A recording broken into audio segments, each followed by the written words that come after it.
Welcome to FY028. This is inquiry-based learning.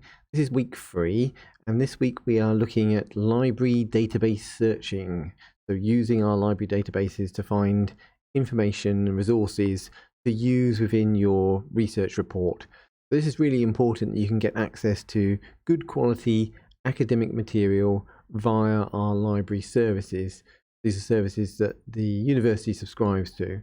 So rather than just using Google and searching the internet or other browsers, other search engines rather, you actually go to a place where there's really good academic content to start with, and you make that your primary focus.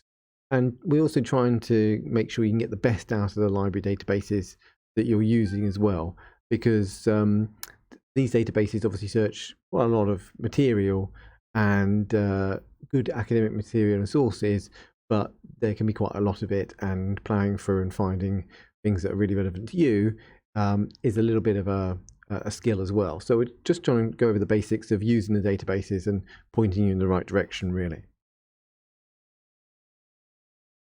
So most of our electronic databases are essentially bibliographic. That means they contain details of publications, books, journal articles, conference papers, theses. So good academic resources and material. So they're not just databases of or internet connections. They are core sort of bibliographic material. They're full articles, journals, and textbooks and so on.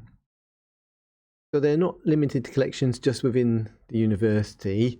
Often the databases we subscribe to as a university contain a lot more than what we subscribe to. So that does mean that you find things which are sometimes just the abstract for a journal article.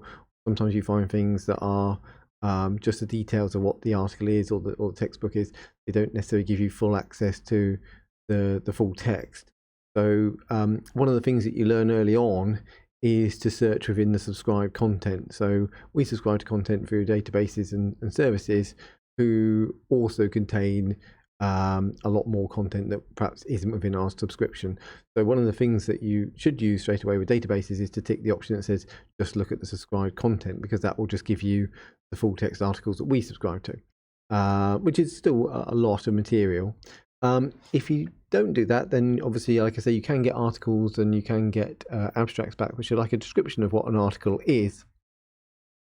And from those, you can go off and perhaps find other sources out there. There are some free open source journal collections and bibliographic materials out there. And by having the exact title and details of an article that you want to find, you can find copies potentially. So that can be useful in itself to subscribe, look at unsubscribed content as well as subscribe. But I think in the main instance, it's good to search for things that you are really looking for. So searching databases essentially saves you time, as they search across multiple journals, theses, conference paper, all at once. And the thing about our databases that we subscribe to is, obviously in these times when you're all working remotely, but also in other times as well, they offer remote access 24/7 from wherever you are. So you don't have to be on campus to access these, and you don't have to be using a university machine. You can access them from home and get full text and full articles, and all the material that's available to us as a university is available to you.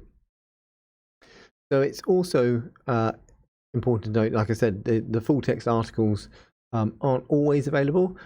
If it's content that we are not specifically subscribed to within the databases, sometimes they show you that content. Sometimes they even pop up a little message saying, well, if you want to see the full text article, you need to pay extra for that. And sometimes that can be a bit frustrating. That's not because we're not paying as an institution a lot of money and for these resources, just that they contain quite a lot of resources that we don't have in our subscription package. So like I say, it's normally just look for the button to turn that kind of off and just focus on the subscribed content. But if you do find abstracts and things which we don't subscribe to, then like I say, you might find them in other databases anyway, or out there somewhere else. So at least you've got the details for what you're looking for. So in most cases, there's a login to these database services. Worth mentioning that.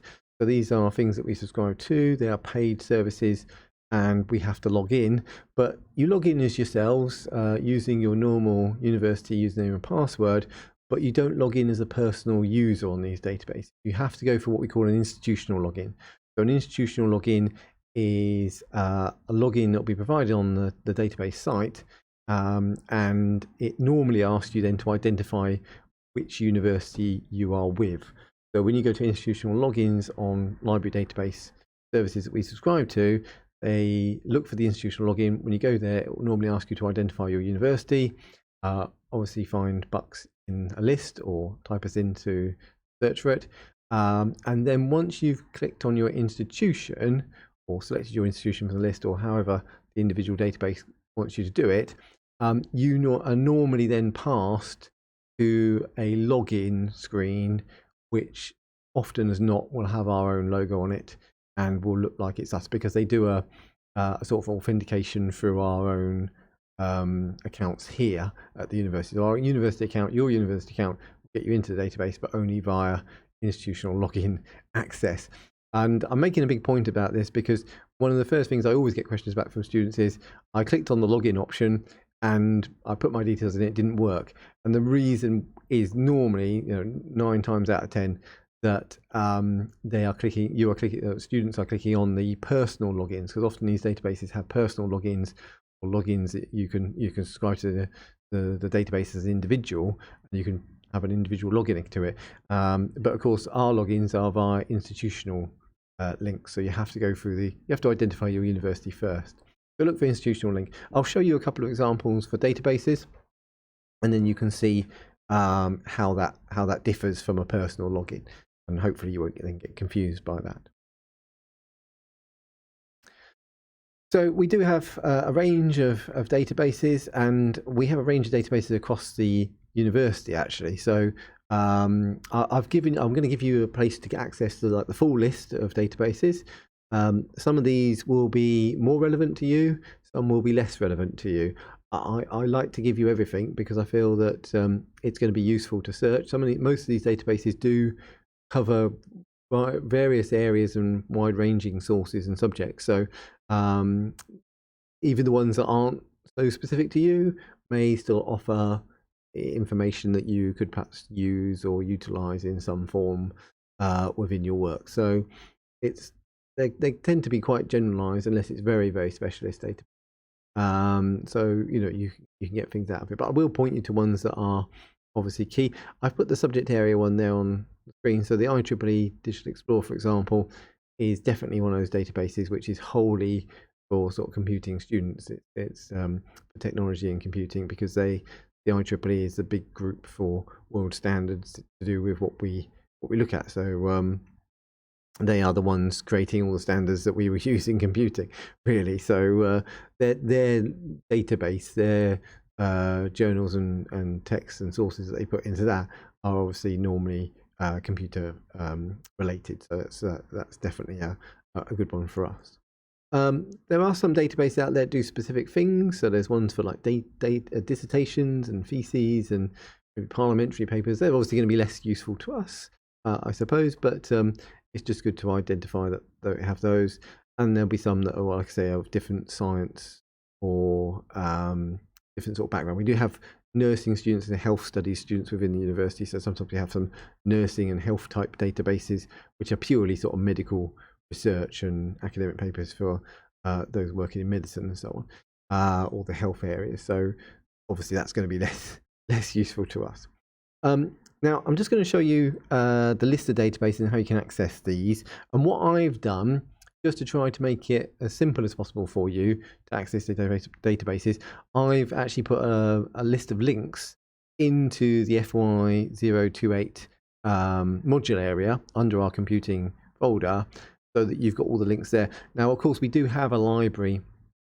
We have a library web pages, and we also have a library organization within Blackboard. So if you go to Blackboard and go to the home page where you normally access the modules from, you'll also, this is an organizations box, and in there you'll have a library organization, and that also has, of course, all of this information about how to access databases and other library resources. and is like the sort of place to go for the library. But to try and make it a little bit more straightforward, and so you only go one place, I've given links within the resources section of the computing area on FY028 module, the inquiry-based learning, just to make it simple for you. So I'm going to show you that now.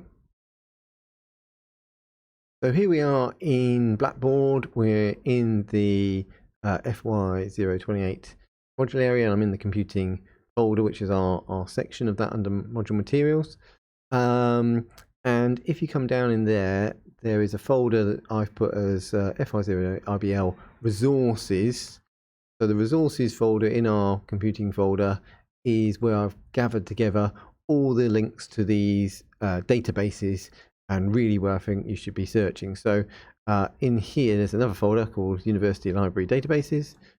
Very obvious. And if we go into that, that's where we have my list of all of these good databases to use. So it's in essentially alphabetical order, I think. But so ABI Inform Collection is one of those sort of general databases that you can access and use. So a varied amount of topics and things in there. The British Library Catalogue is just an access resource for catalogue resources. So really, British Standards we don't need to necessarily worry about. Dawson Era was a publisher of key textbooks. I think they actually have just kind of folded actually underneath. Under the weight of the pandemic, I think we've actually just changed supplier, so I'll quickly move on from that one. Directory of Open Access Journals, again, is one of those that's an open access free service, so people sometimes publish journals and articles within an open source, so essentially free database. That one there. Emerald Journals is a bit like ABI, it's one of those sort of key ones that covers various different areas. Here's the IEEE Explore Digital Library. And I'm going to start with that one just to give you a show. So if you click on that, any of these links, it'll open another tab and take you to the database that, like I say, the university subscribes to. So here's the IEEE Explore database, and you can see it's got like 5 billion items inside it. And the nice thing about the IEEE is they have a institutional sign-in right on the homepage, so it's really kind of obvious and easy to spot. But what people tend to do is, this is what I meant about the personal signing up in the corner here. If I click on like personal sign-in, it asks me for my email address and password. And this is where students get confused and they start putting in their university email address and password and then clicking sign in and finding it doesn't work, of course, because this is a personal sign-in to the database. It's as if you paid for it yourself. You're not paying for it yourself, so you're not using that one. So ignore any sort of personal sign-ins on any databases. Look for the institutional sign-in. Now the difference is, obviously, when I click on institutional sign-in, it comes up and it says search for your institution. So it wants me to identify the university I am with, and of course we are the subscriber. Now this is actually a good example, because what also comes up here are two options. It says Buckinghamshire University and it says Open Athens in brackets, and this one says Buckinghamshire University in Shibboleth. Don't get us confused with the University of Buckingham, of course. Hopefully you know where you are. But why do we have 2 entries here? Well, we have 2 entries because we used to be accessing some of these databases with a service called Shibboleth, and in recent times, within this last 6 months or so, we've started to move over to Athens, the Open Athens format. So use Open Athens if it's available, rather than Shibboleth to log in. But I think you could actually log in through Shibboleth. But we'll go for Open Athens, because I think that's where we should be now in terms of moving over. So if you get 2 options, you can try both. If you fail on one, try the other. But Open Athens, I think, is probably the one to go for. If it only gives you Shibboleth, to do that. If it gives you nothing, if you get, just says Buckinghamshire University, just go with that. But in this case, we've got both. So Open Athens, let's just select that one. A little arrow with this one. And that one's actually just taking me straight through, because I'm actually accessing from the campus here. So, take me through.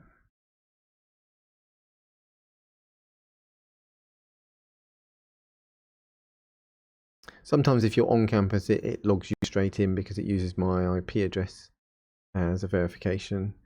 So let's just try this one more time. This is what I meant about sometimes it's a bit more fiddly.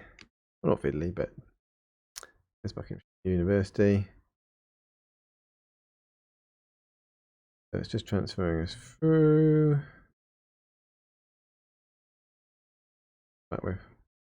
Yeah, well, this is what I mean about picking up on IP. So it's actually just logged me straight in.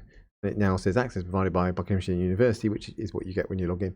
Now, I think for you, if you're accessing from home, you'll get, at that point, I would have got a sign-in screen, probably like I say, with our logo on it, and I'd have to sign in using my university email and full email address, your number at bucks.ac.uk, and your password for the university. So that's what you would get at home. That's what I would get at home. But because I'm on site and it's picked up on my IP address, it's gone, oh, he's accessing from a university campus machine. It's within the IP range of the university, so just log it in. So couldn't quite demonstrate fully, but that's what you're looking for, the institutional login to get access. Now I've got that access, I'll be getting access to the full content under our subscription. Now, just before we go back to miscellaneous just a minute, just or have a look at some other databases. Always look for advanced search options in any of these. So the basic search, you always get a basic search, which is just a single box where you chuck some text in and it would search, a bit like the Google search the internet. But always look for advanced search, because advanced search is really, the advanced search techniques are what makes it work well. So in terms of trying to find information or get the right information back out of any database, advanced search options are really what you're really looking for. So so as soon as you do that, you get the search terms which you can build up and add to, and you can use booleans such as and, or not to click in words, and you can search in different fields. So you can, if you search in all metadata, it's like doing a Google search with just a single box. But if you obviously pick things like document title, then whatever you put in the search term here will only be looking within that key title. So if you were looking for cyber security as a search term, if I put cyber security in there and I say in document title, then all the documents and articles it finds will have cyber security in the title of the document, which is obviously a lot more exact than if you just said all metadata. It might be finding cybersecurity that was mentioned once in the text somewhere of an article, and the article itself wasn't really about cybersecurity, for example. So by looking in document text, I'm already starting to filter that down, and that's really what you're trying to do. Filter your search down so you find the right articles that are most relevant to what you're after. And then the other good thing to do is to look for documents within a specific range.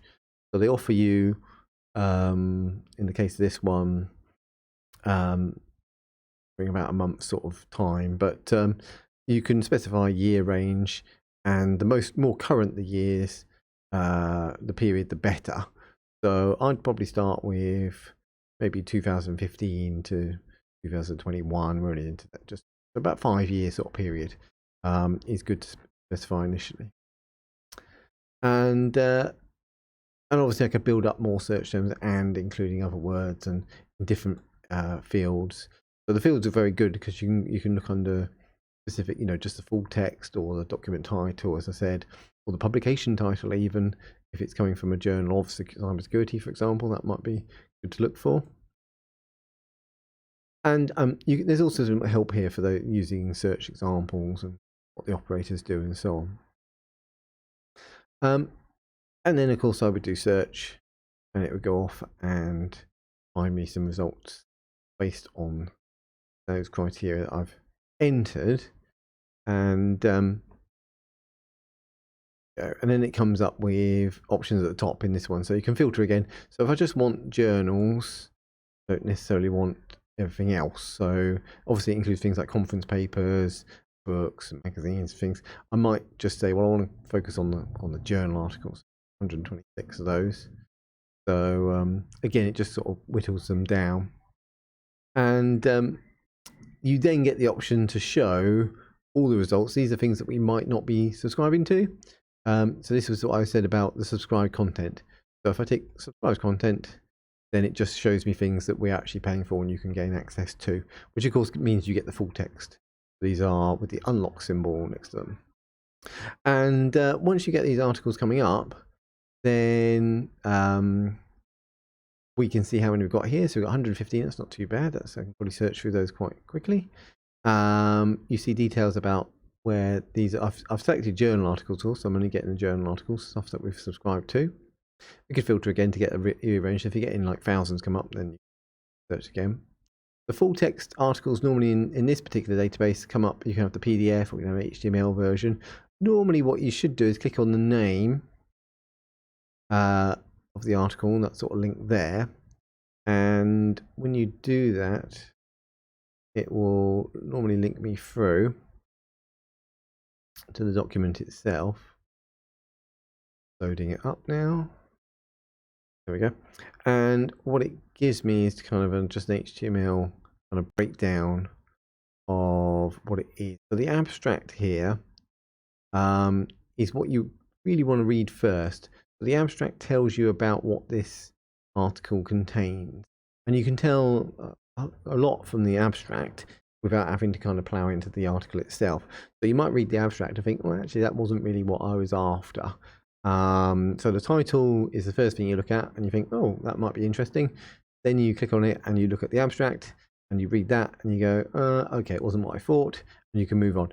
Because obviously if you open up the full text for each article, and to get the full text, there's a PDF link here. It's what I normally open the PDF. You can do HTML, it will show you on screen. If I'm going to look at something in depth, I just tend to have the PDF version because it shows you what it looked like in the original format. And so here it is again. You see the abstract again at the top. Abstracts are always at the top. And obviously then I'd plow into it and read through.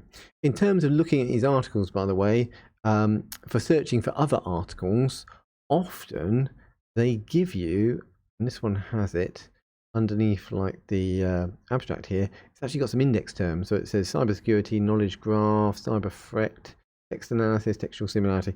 So these are keywords, if you like, that you can utilize in future searches.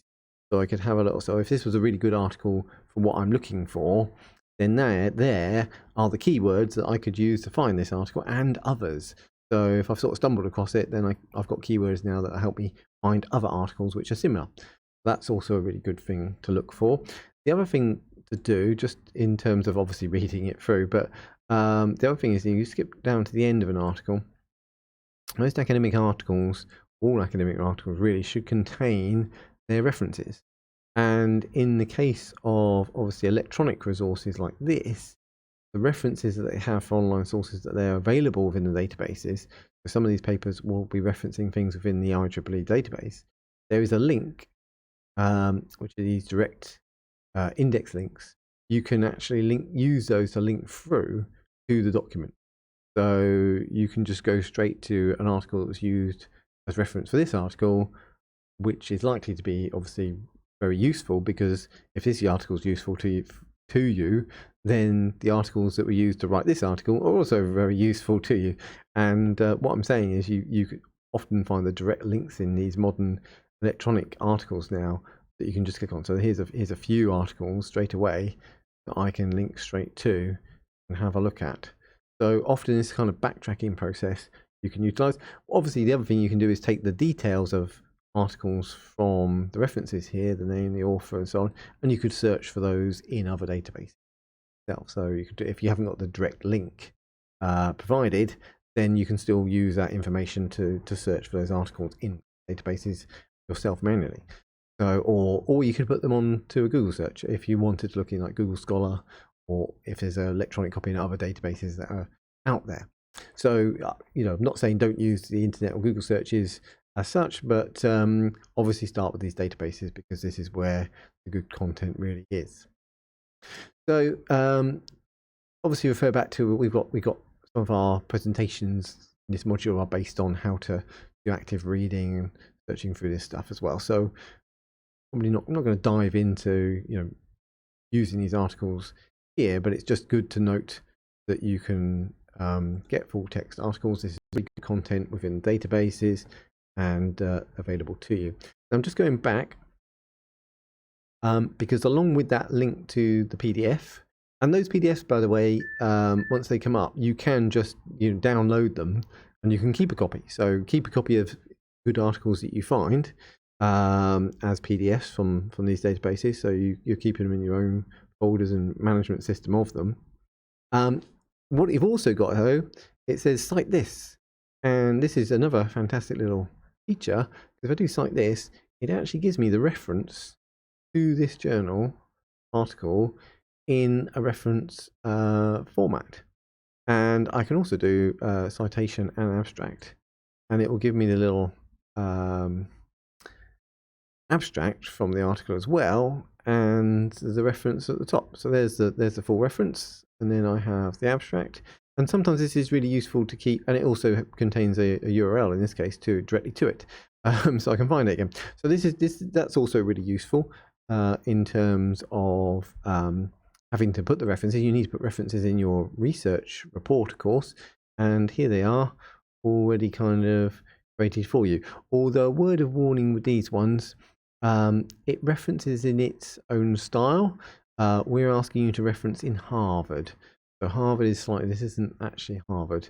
For example, the date there in Harvard would be after the authors' names, and we wouldn't have the double quotations there. So it's this is obviously a slightly different format, but at least you've got the information there. So like I said, the date's in the wrong place, but I could just move it and reformat it. But at least you've got all the information there ready to go. This is in plain text. They do give you formats that you can use with referencing software. So RefWorks is a type of software. RIS is also a type of software, and BibTeX. And some referencing tools allow you to import things like in BibTeX or RIS. So this downloads a little file basically you can chuck up into your referencing software. I think for yourself starting out, probably plain text, just copy and paste. And it doesn't even copy paste, just the copy button, it copies it to your clipboard for you. So, it's really helpful in terms of getting references and getting links and so on. And I think with this one, actually, it also, because you're signed in as you, it will keep references together. So these are all the references for that particular paper. So again, you can just grab them there. So that's really nice. So yeah, so there's some really these are the real features. These are the why we ask you to use the library databases and services that we subscribe to, because you're not going to get any of this if you're just searching on the internet. You're not going to get references built for you. You're not going to get PDF copies of full articles. You're not going to get them all beautifully arranged with metadata and links to other papers. This is the time saving and also the quality of the access through databases like this. Now that's IEEE, like I say, which is great and definitely worth. You really should be using within this assignment. If I go back to the library, let's have a look at some of those other fundamentals. I've got ABI Inform at the top, and again we need to load. This comes from a service called ProQuest, and again, slightly it's a bit tricky when I show this one because, like I say, I'm accessing from the university, and it's showing me it's logged me in by my IP address. Again, when you go to it offsite, it'll want you to look for institutional login and then log in by finding the university in the list and logging in.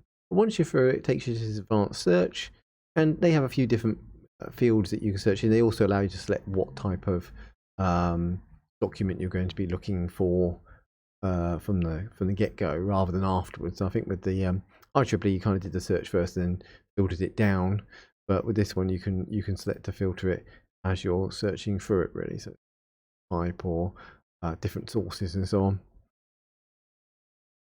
The sources, scholarly journals are always one for looking for, because that's academic quality. Things from newspapers or magazines tend to be a bit more general, so I'd probably start with scholarly journals on everything and see what you find. because that's really the good content. And again, you can limit with this one like full text. Obviously, you want the full text articles. That's great. Peer reviewed means it's a journal that actually puts their articles out to other academics to review before they publish them, which is also good because that's a mark of quality, really. Because obviously, if you academics agree with what's written in an article and then it's published on that basis, it means that it's been vetted a little bit more than just somebody, one academic writing a piece and then maybe an editorial board looking at it, but nothing else beyond that. So again, just useful sort of things to start with. Start with the best quality material you can, and by the best I mean the most academic and rigorous material you can. And if you're not finding anything, or you're struggling to find things like that, then start taking things off. So I might remove the peer reviewed first, but stick with the scholarly articles. And then once I've kind of gone from there, I might go, oh, if I'm still not finding anything, maybe I will include newspapers on the basis of it's weaker content, but it's still useful if I can't find anything else. You can work your way through. So that's Progress. That's ABI Inform. Let's just have a look at maybe another one. So Emerald Journals, one that's a sort of general database of good material to look at and use essentially. So hopefully this will load through in a minute. Here we go, Emerald. And again, it's a general database, so it accesses all sorts of content, not only computing stuff, but there will be stuff in there. There'll be business stuff as well. And let's have a look. So yeah, again, this has logged me straight in. So it's welcome Buckinghamshire University. So again, you'll have to look for institutional login. Again, with this one, it comes up with a general search, but you can go to an advanced search. They always have an advanced search somewhere. You just might have to hunt it down. It's a bit like the institutional login. Sometimes I do a little bit of hunting down to find it. And then with this one, we can choose our year ranges, and access type, and start building up our keywords, looking for the fields and so on in the metadata. So again, if we start to search, let me just put in obviously this search term is way too broad really, but search on that. Okay, so we should get like quite a lot of results.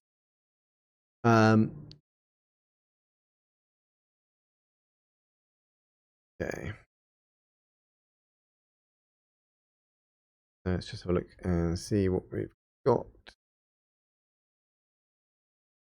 One of these items.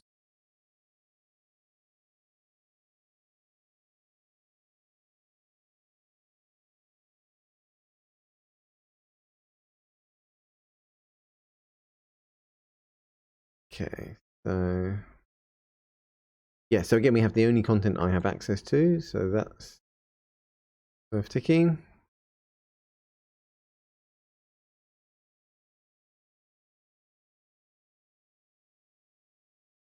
And again, let's just click on an item we do have access to.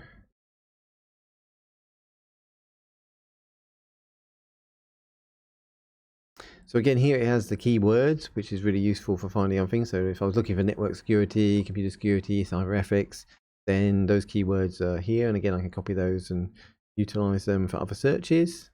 Again, it shows sort of where it's being cited, this particular one. So citations are good. So it's cited here and it has a citation for it, which I can take down as a RIS file. But again, it's just a copy and paste with this particular one to grab the reference. We've got the DOI, the direct index sort of link to it. And again, this one is in HTML.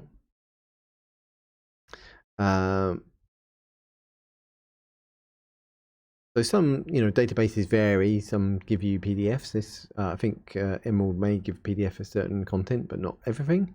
But it will give you references. It will give you links to it, and just allow you to kind of, grab the content and go really. So a couple there. So Emerald, ABI, the IEEE, Magenta Connect is another one that's worth having a look at. ProQuest database platform. Sage Journals, Science Direct. Those are all excellent resources. So I've given you the list.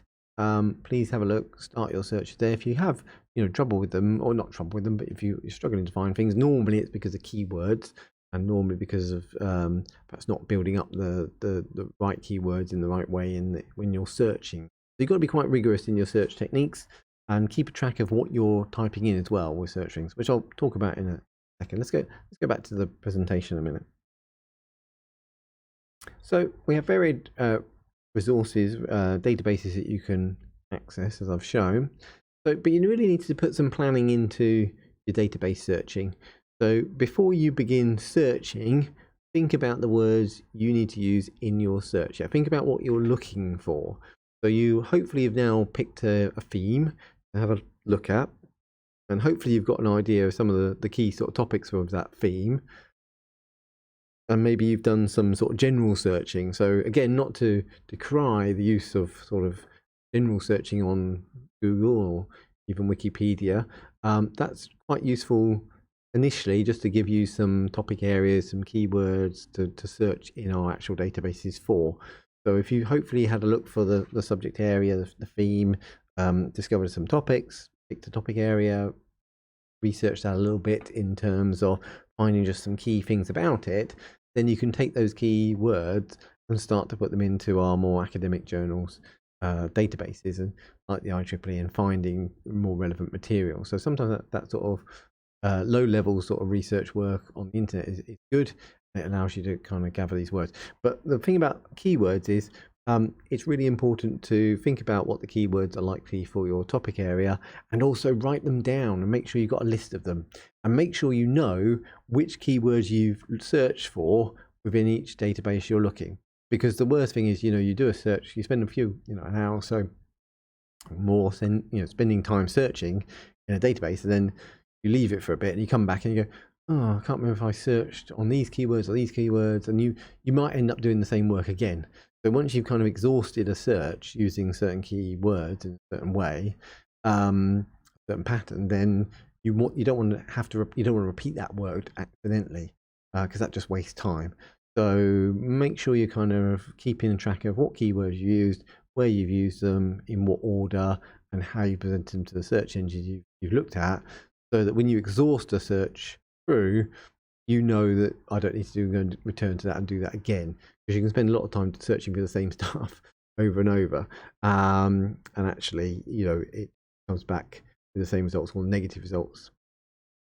So as I say here, spending 5 minutes on this at the start really does save you time, because you don't have to rerun searches of words you've forgotten to use, and it will give you a higher chance of finding relevant items. So if you keep track of what you're searching on and the keywords you're using, and you build those keyword lists up by adding to them as you find, because as you obviously learn more about the topic area, you'll find new keywords that are related to it, and you'll be able to add that to your list. So it's a bit of a, you're playing, research is a bit like, Sherlock Holmes. You're a detective, you're building the clues, you're building up the information, you're working logically through the process of finding out more about this topic you're looking at. And part of that will be reflected in the keywords and lists that you're creating from that. So it's also useful to keep a note of what you've searched if you're doing your research over a longer period of time.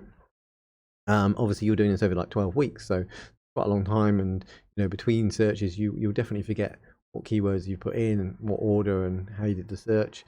So you need to be kind of meticulous at writing the information down and keeping track of it, really. So very frustrating to run the same searches because you couldn't remember the terms that you used previously, and you get obviously the same stuff, and it's all stuff you've already looked at and you've already got that, and so it can become quite frustrating on databases.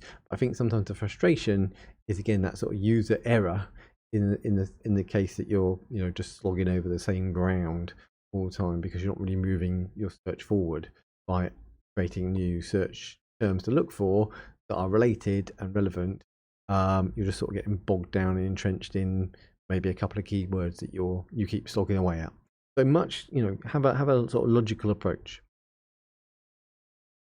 So just as a kind of example, and I have to say this isn't my example. I've taken this example from somewhere else, but it's a good example and it kind of works. It's not related to computing, but that doesn't really matter because it's an example that we can use to understand a little bit about how database searching should work. So don't worry that this subject area is completely not computing, but it's just an example to show you how searching for information is. I suppose I could have reworked it for a computing example, but again, it's an example of how databases work. It's a good one, so I just left it as it was.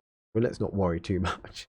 So in this example, they've got the sort of sample searches. They've got a topic about the role of women in agricultural development in Africa, which is not something we're going to be looking for, but that's a sort of topic that you might have in any anthropological studies, I suppose. So anyway, so that's their topic for this example, and it suggests that we identify the input. The first thing to do, or the second thing to do after getting the topic, is to identify the important words and concepts. So we translate your sentence into keywords, and the keywords within that sentence, the role of women in agricultural development in Africa, is of course women, agricultural development, and Africa. So those keywords really do make up the topic that we're looking at. So what we're focusing on. So you could do that with your own topic areas and your own themes. So I suppose if you're looking for something to do with AI, for example, then you might find artificial intelligence. You've got machine learning. You've got algorithms. You might have robotics. Those sort of things are the keywords within that reflecting in that topic area.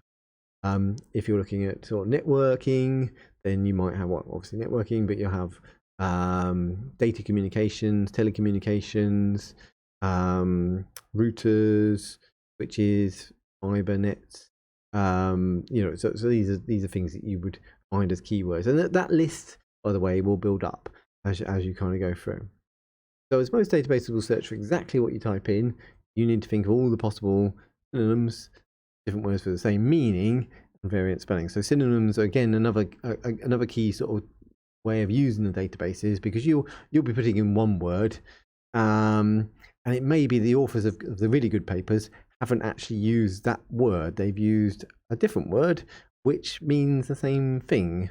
It's just they've in that way. So the majority of papers aren't using the word you're using when you search, but if you just change to a different synonym, you'd get more hits. So that's something that you can build in. So using a thesaurus, or you can use the synonymous with it, the actual synonym search within Word, for example. Put your word down, right click on it, and you get the synonyms list come up, and you can look for different synonyms that you can use. So if you don't do this, you might miss out on key articles for your research. So again, just a little technique to help you when looking for keywords. So in our example, though, what they're getting you to do is kind of break things down, those keywords. So they've got their main keywords.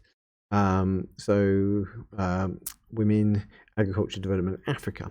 And then they create these sort of concept groups by them. So concept 1, women, you might say, well, it's women that we're interested in, but obviously it could also use the term woman, or it might refer to specific gender.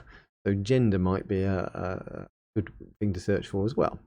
And then agricultural development, well, we split that into agriculture, and another word for sort of agriculture or related area is farming. So we might put farming, yeah. And with Africa, well, we could talk about African, but we could also talk about African. Or we might list individual countries within Africa, because obviously Africa encompasses many countries. So again, they might be talking about related areas, but naming specific countries rather than just saying Africa. So yeah, so again, just by breaking these keywords down, linking them into groups of synonyms that are related to them, we've already got a whole load of keywords there. In fact, effectively, we've just gone from 3 keywords to 9. Well, individual countries would be a longer list, but overall, we've got about 3. From 3, we've got 9. So we've got 9 keywords now, let's say. So that's just a little bit, that's better. So we've got even more things that we can search from, all related and all relevant. So again, in the sort of final third step, we kind of think about then how to limit our search. So we might find too many references on your topic, so you think about ways you could limit it down. So as we saw when I had a quick look at the databases, you could first thing you could limit is by date, and the publishing date is a good one to work to, because normally you want things that are more current. So it's, unless you're doing a sort of a historical perspective or looking specifically at historical documents, normally you want documents which are more current, and current is normally within like 5 years. I think 5-year period is quite good, especially in computing, because a lot changes. Well, I say a lot changes. Some things change quite rapidly in computing over time, a short period of time. So yes, so the most current articles are best. And again, by limiting your search in terms of data time, you're just getting the best ones, the most current ones first, rather than if you don't limit, then you'll get everything, and you might get it in a sort of mixed way.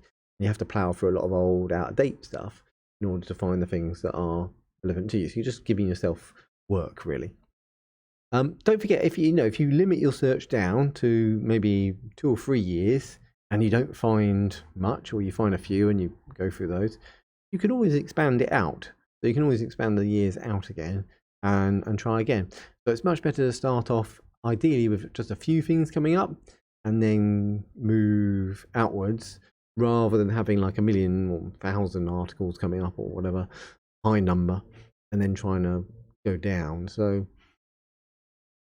you can also obviously limit it to language. So limiting specifically to English is good, because obviously a lot of the technical terms, even if the article is written in a different language, some of the English words or words that are recognizable in English are used by other countries. You know, global terminology really in a lot of computing things now. So again, just to filter out things that you definitely don't want to have a look at. Geography, do you want information about a specific place or published in a specific country? So again, where in the world that article's coming from. You might rule out certain publication areas. Hyperpublication, so this is a really key one. So do you want just journal articles? Do you want textbooks, or do you want theses, or do you want other things? So all databases offer a range of types of publication that they hold. Journal articles are really where you want to go start with. Then you might want to look at magazine articles and maybe newspapers, but they're weaker sources. So filtering down by publication type is again really good.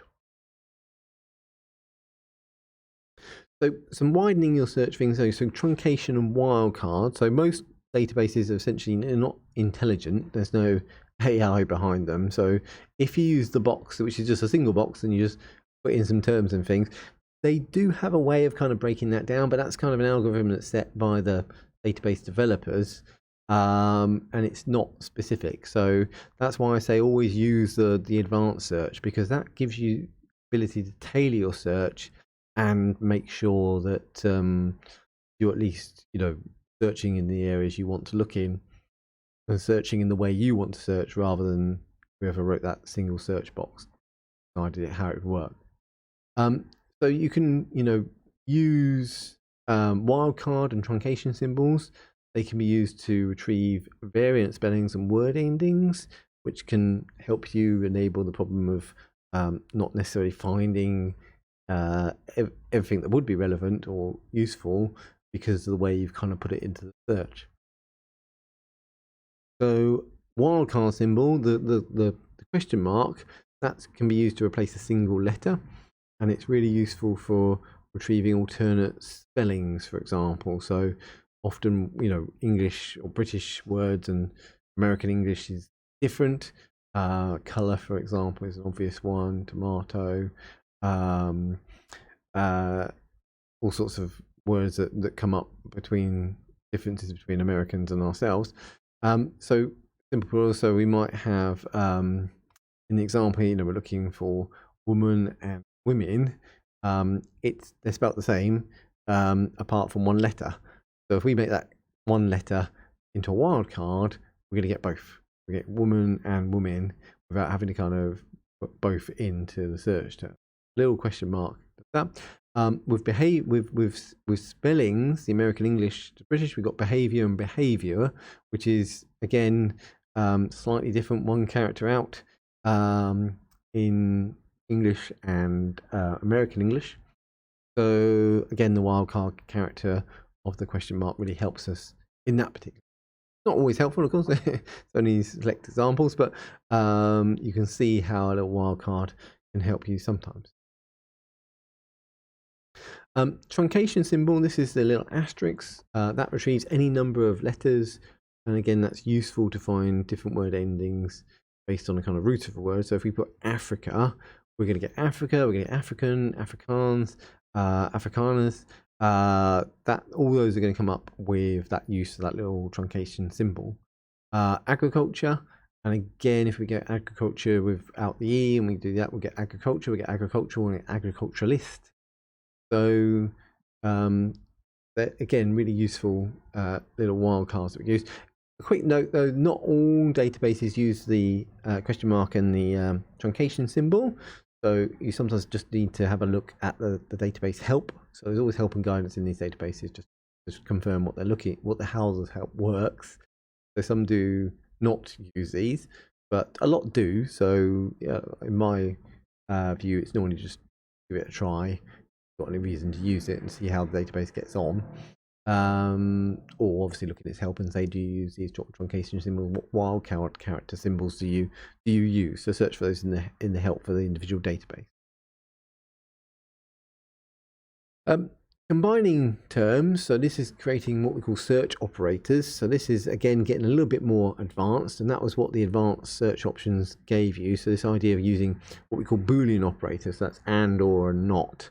And they allow you to include multiple words and concepts in your searches. So it means that you can search for all your terms at once rather than carrying out multiple searches for each individual term. So you can build up a term operator, search operator, and then you can run it really.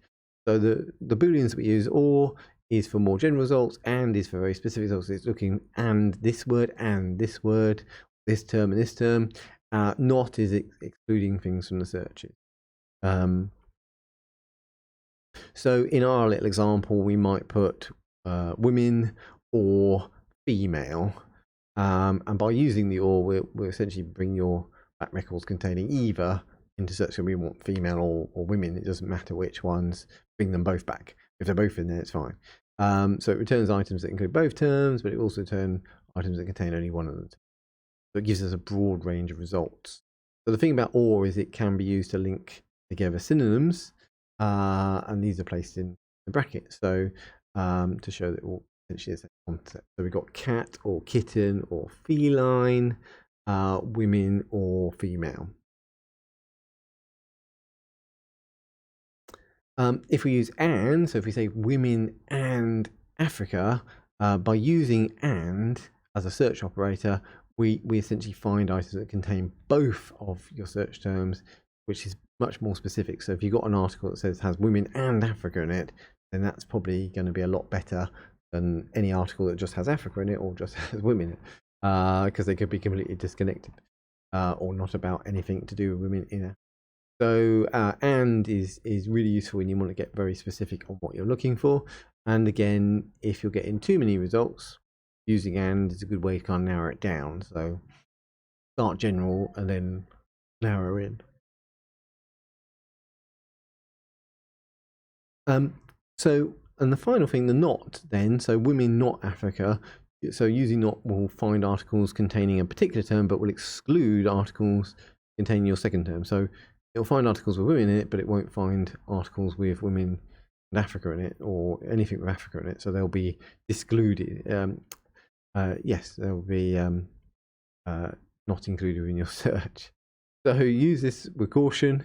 By excluding results, you might miss out on key resources. So not is one of those you have to be a bit careful of because it can remove stuff from your search results quite quickly.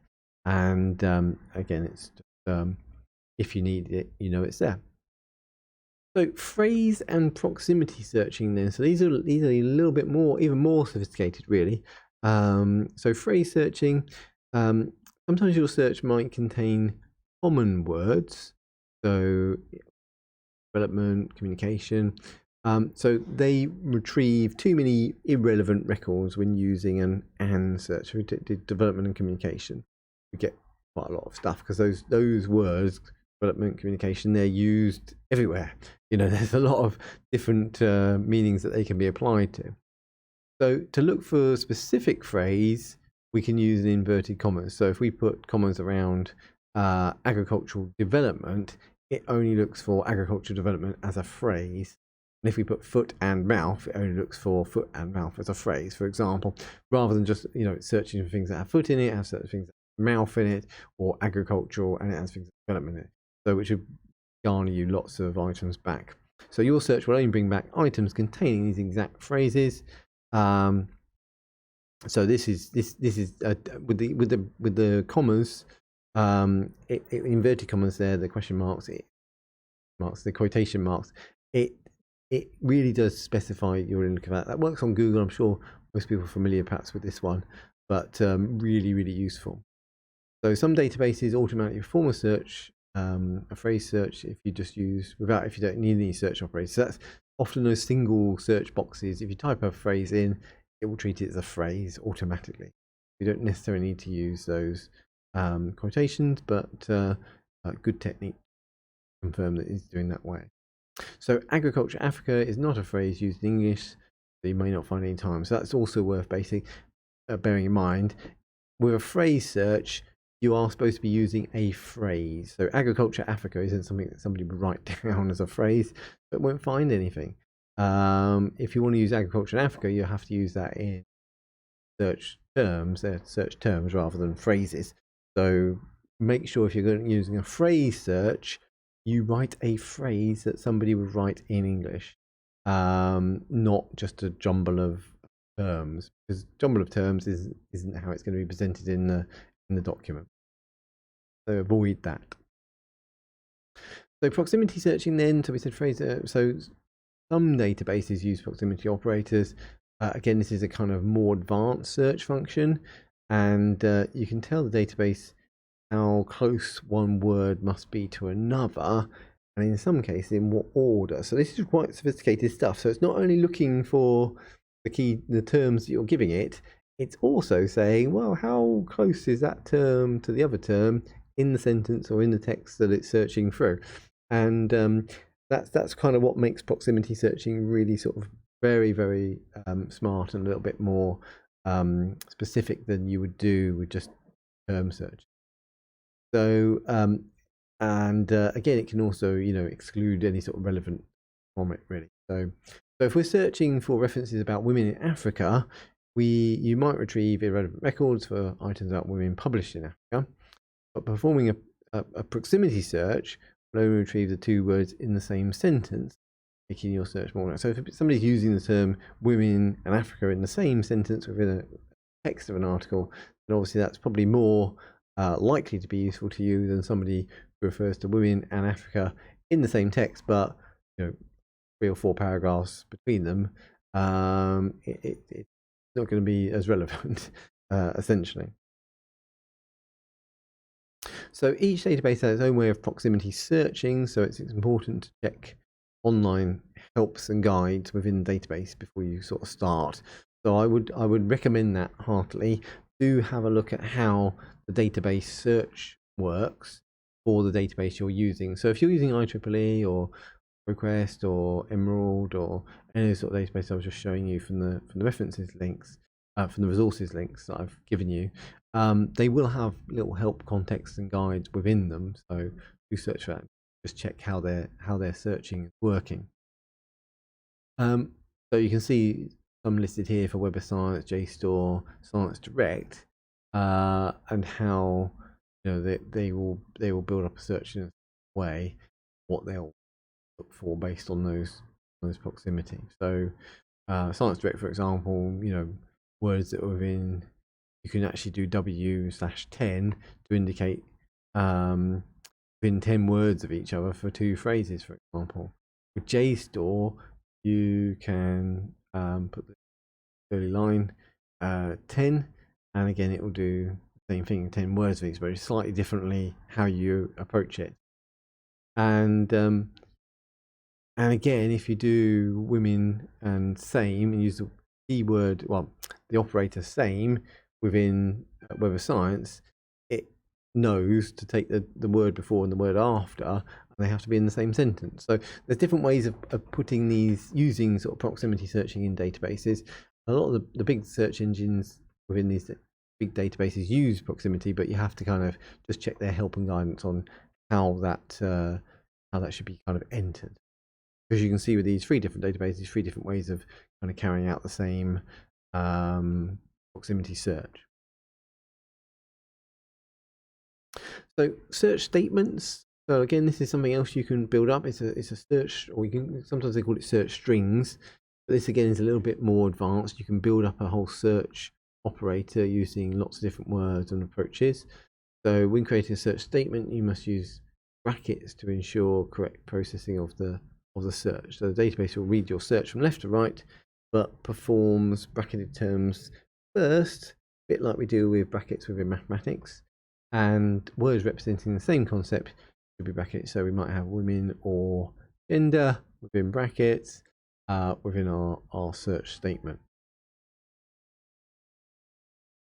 So groups of bracketed terms can be linked with booleans such as and or not.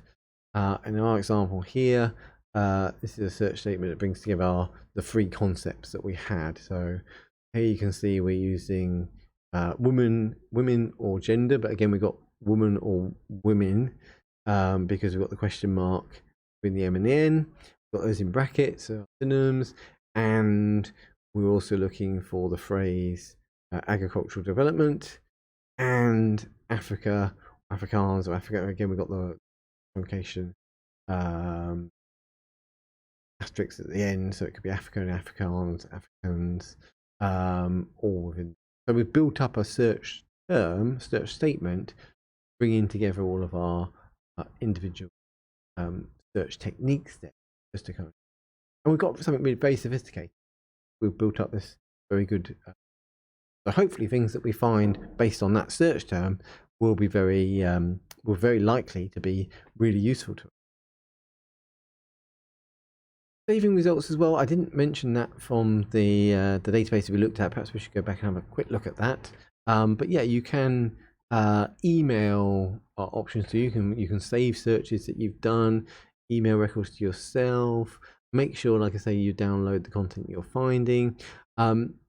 Often with databases, it's perhaps hard to run searches again, like I say, unless you're keeping very detailed records. So when you find things, make sure you record exactly where they are. The references normally have there. The DOI links are very good because they're direct links to those resources. Make sure you record those down. Make sure you take a copy of the article, just in case you can't find it again at another point. So you can print them out. You can save them to a network drive or memory stick normally. Let's just go back and have a look at a database. So if you're in a database like the IEEE, then if you found an item, then there is also this option here to send that to yourself. So you can email it to yourself. It's probably the easiest way of getting that kind of shared out. So I'd probably do that for any article I'm finding. In the results for a search, there is also often the ability to save that. So we have a search history here in the IEEE, which gets saved to your sort of personal search history.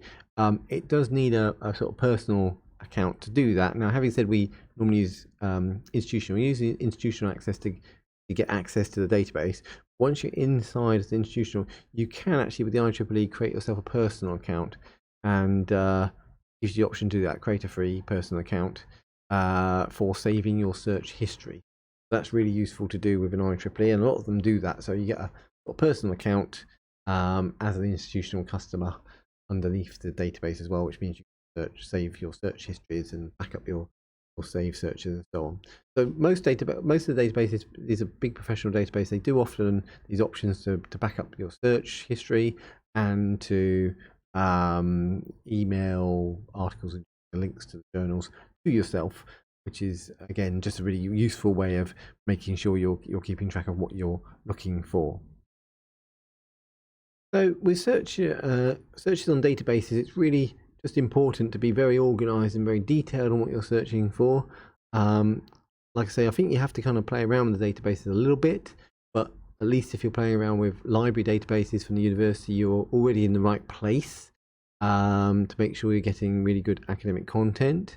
Top tip is really to look in scholarly journals, scholarly articles, peer-reviewed, then newspapers, then magazines. Other types of content you can have a look at, but I think theses and dissertations and conference papers may be something you kind of want to leave out initially and just concentrate on the scholarly articles and journals. Do make sure you build up your search histories and work on the key terms, use the synonyms, build up your concepts, keep track of what you're searching for. Be detailed, look at the references that come with each paper that you find. When you find a good paper, use the references to backtrack from that paper. Have a look at keywords if they offer them, track them down. Just be really quite detailed in what you look at. You should find that you can build up a list of good sources relatively quickly with the topics we've given you and the themes, because they're very generalized. So there should be a huge amount of stuff out there for these. Didn't really have any trouble finding things straight away. And I would suggest if you do it, possibly not really using the tools very well. So you can always give me a shout, or Nick, and we can advise, of course. So, yeah, but hopefully that's given you a bit of an insight into the world of academic database and how to use the searches the most effective and efficient way possible. Again, you can give me a shout if you're stuck with any of that, or you want to ask a question, or my colleague Nick, of course.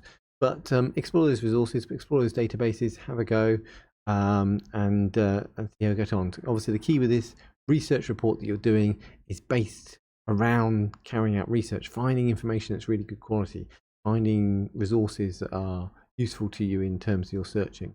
So search engines and use of these databases is paramount to that particular success in that particular assignment, the assignment for this module. So like I say, you really want to get a handle on these databases. Thank you very much for your time, as always. So hopefully that's just moved us forward a little bit and given you another core skill in your research arsenal.